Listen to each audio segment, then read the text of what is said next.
Good afternoon. We look at management of operation again in section the module material. And we look again at policy similar to what we discussed yesterday in the site module. We always target a policy to have top management commitment, and that will trickle down to the different entities in the facility. So again, we say the recycling policy doesn't exist, and we expect the answer and an attachment validating the policy that exists. A mission statement that would clarify the targets required, like reducing our waste by 5% in the coming year, 20% in the 3 years, some targets, tangible targets. And a nominated champion is always required to address and to carry the policy and to carry the achievement that the management have requested. Small questions regarding recycling bins and in non-office spaces. The scope is covered already in 2.1 and we were 1.2, and we're looking at combining these two. So this is again the same thing. If we go to 3.2, 3.2 is waste reduction. To answer one of the question, again we're after a policy for waste reduction, a mission statement and a champion, and these could be combined in one policy, and the champion could be the same champion. We're not saying that they are different, but in case the facility looked at recycling and not reduction, so they have to, they can answer one criteria and not the other.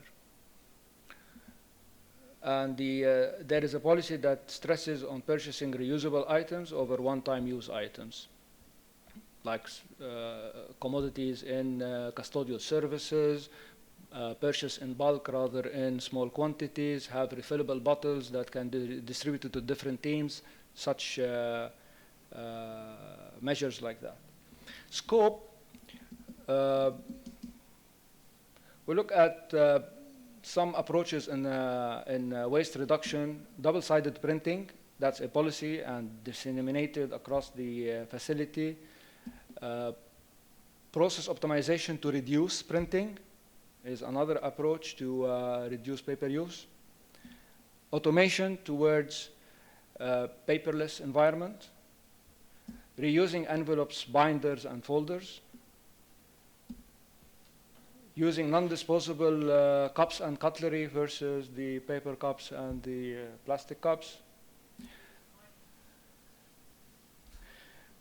Using reusable items for food storage. Shipping the items and materials directly to the point of use. These are facilities that have several branches, and they tend to ship to a central location, bulks, and repackage again and send to the branches, and then there's a waste in the packaging material with different cycles of distribution. So ship directly from the vendor to that destination will reduce material waste. And reducing the packaging material in other approaches in distributing material among branches.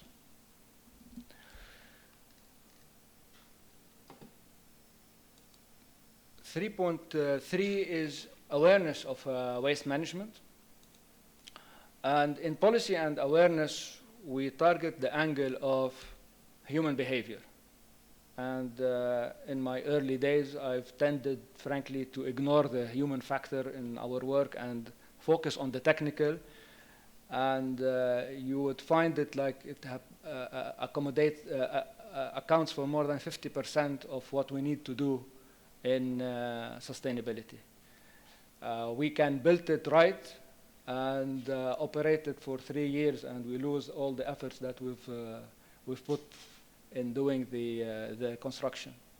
So building awareness in waste management is important, and we would like to see a commitment from the facility.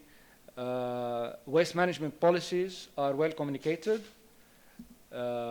Gatherings, information banners, emails are continuously circulated in the facility. system to capture and reward success. To change human behavior, you need to have the buy-in, incentives, and disincentives, unfortunately. Awareness budget. So this also demonstrates a commitment from the facility to reduce waste. Does the facility solicit occupant feedback? And you get a score based on the percentage of occupants that participated in these questionnaires. So here you fill the number of who, that participated in the past 3 years and the total number of occupants.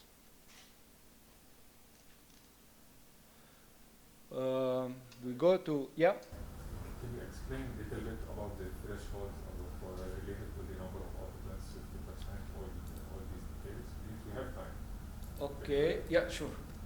So we look at if 30% have participated over the 3 years, you get a full score.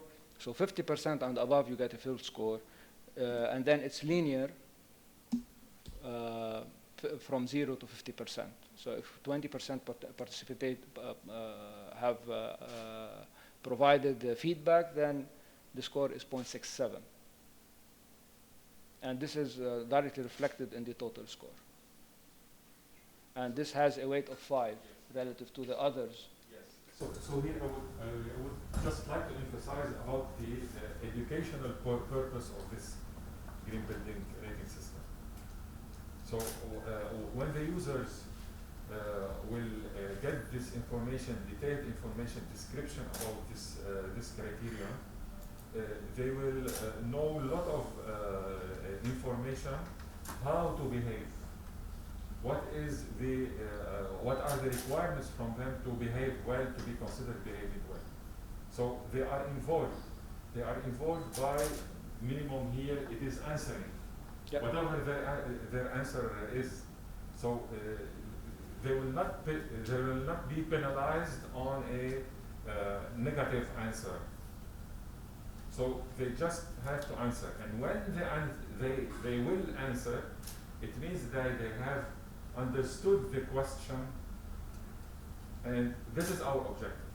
When they have understood the question, it means that they have understood what is going on, and slowly they can change their behavior towards the better.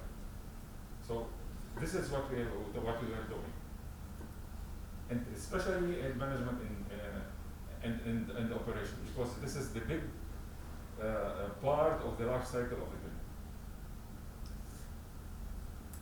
Thank you. Thank you. 3.4, sustainable purchasing.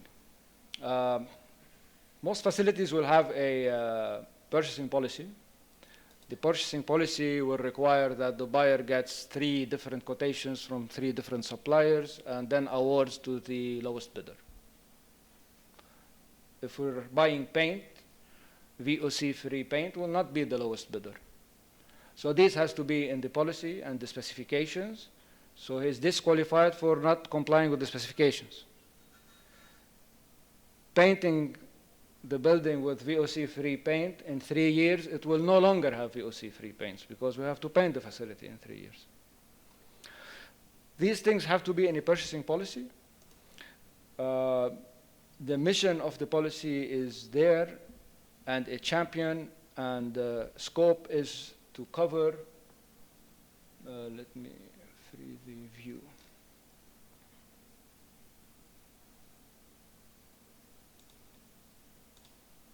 Okay.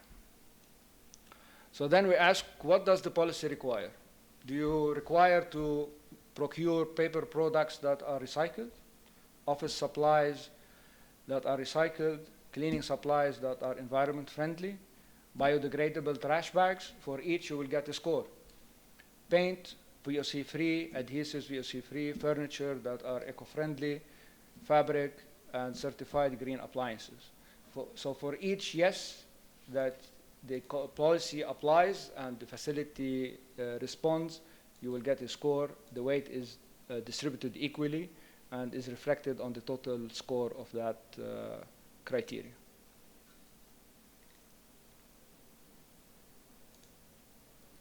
Hazardous waste, same thing. Again, we look at a policy, a mission statement, and a target, and a champion.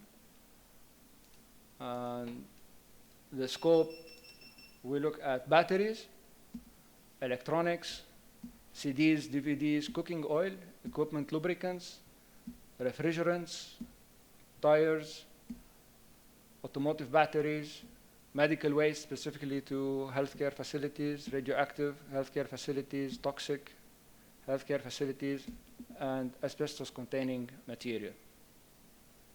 So do we address each and every one in this policy and have a procedure and a way to deal with it through certified subcontractors?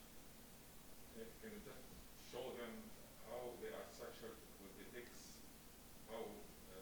how the questions Here. are allocated? So here we look at the phase. We have, as Dr. Riyad explained yesterday, we have the 3 phases of the facility. So each scope is responding, each question is responding to the 3 phases in this criteria. However, here, when we go to medical waste, we have highlighted that these are in the hospital sector and in the educational sector because they will have labs. Other will be minimal or non-existent, so they will not be asked to fill in this criteria, and they will not be penalized based on the weight. So it will not count against them. This has been the structure for the different criteria. So if the section of the sector is omitted, then it's applicable for all sectors, like the other ones. When we have specificity in the question, so we'll have the sector indicated which is included and which is not included.